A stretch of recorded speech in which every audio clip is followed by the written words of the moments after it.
భారతదేశంలో మద్య నిషేధం అమలవుతున్నటువంటి రాష్ట్రం గుజరాత్. వెంటనే మోడీ వ్యతిరేకులు, బీజేపీ వ్యతిరేకులు సంయమం లేపుతారు. అక్కడ మందు దొరుకుతుంది నీకు తెలుసా అని. ఎస్, నాకు తెలుసు మందు దొరుకుతుంది.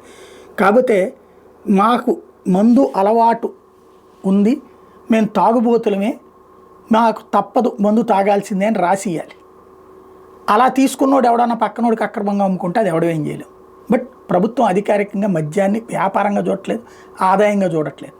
దాని ద్వారా 90% కంట్రోల్ ఉంటుంది. ఇప్పుడు మద్యానికి సంబంధించి కీలకమైనటువంటి అడుగు ఏంటయ్యా అంటే, భారతీయ జనతా పార్టీకి సంబంధించిన మధ్యప్రదేశ్ ప్రభుత్వం కూడా కొత్త మద్యం పాలసీని విడుదల చేసింది.